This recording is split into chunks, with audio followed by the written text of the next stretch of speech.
تھوڑا سا اتنی ہمیں قوم کو اتنی جلدی بھی نہیں رہنا چاہیے کہ ابھی کل ڈیل ہوئی اور آج سے سستا تیل ملنا شروع ہو جائے. دیٹ مینس کہ پاکستان سارا یہ کام جو ہے وہ سستا تیل کے لیے کر رہا تھا. نہیں, پاکستان کی انٹینشن جو ہے وہ بغیر کسی مفاد کے, بغیر کسی فائدے کے ایز اے قوم ہم نے اپنی رسپانسبلٹی کا مظاہرہ کیا ہے.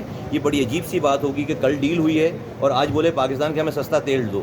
یہ میرا نہیں خیال ہے کہ ہمیں اتنی جلدی نہیں سر, سینکشن کی وجہ سے ایکچولی ہاں وہ ڈیفینیٹلی اس کے اندر بڑے مراحل ہیں, اس کے اندر کانٹریکٹ ہوگا, چیزیں ہوں گی, وہ ساری چیزیں حکومت اور تمام جو بھی متعلقہ لوگ ہیں وہ کر رہے ہیں. لیکن ایسا ہمیں یہ ایکسپیکٹ نہیں کرنا چاہیے کہ کل معاہدہ ہوا ہے اور آج ہمیں سستا تیل ملنا شروع ہو جائے. ایرانی پریزیڈنٹ کی ارائیول پہ آپ کیا کہتے ہیں جو آئے؟ اور ویل جو ہے وہ بہت خوش آئند بات ہے کہ پاکستان کو انڈورسمنٹ ملی اور ایک دونوں قوموں کے درمیان جو ہے وہ ایرانی قوم اور پاکستانی قوم کے درمیان جو عوام کی سطح پر, لوگوں کی سطح پر, دونوں قوموں کی سطح پر جو تعلقات ہیں وہ اور گہرے ہوئے ہیں.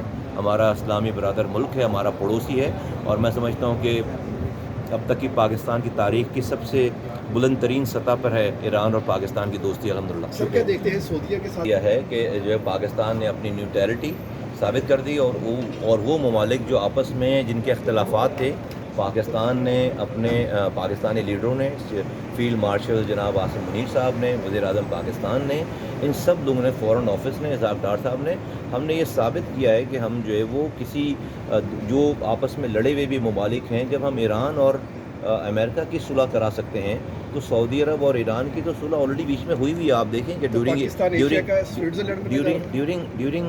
ڈیورنگ ایون وار بھی آپ دیکھیں کہ جو اٹیکس ہیں اور ساری چیزیں ہیں, میں نام نہیں لینا چاہتا, اس میں پاکستان کا ایک سعودی عرب کے ساتھ ایک دفاعی معاہدہ ہے. اور ہم نے یہ بات کو فورن آفس کی بہت اوپنلی سنی ہے نا کہ اگر سعودی عرب پہ حملے اسی طرح سے رہے تو پاکستان کا معاہدہ ہے کہ ان کے دفاع کے لیے وہ کھڑے ہوں گے. تو مجھے لگتا ہے کہ ہم نے بہت بیلنس رول پلے کیا ہے, اور دونوں طرفین سعودی عرب نے بھی اور ایران نے بھی بہت ہی میچیورٹی کا مظاہرہ کیا اس حوالے سے. بہت شکریہ.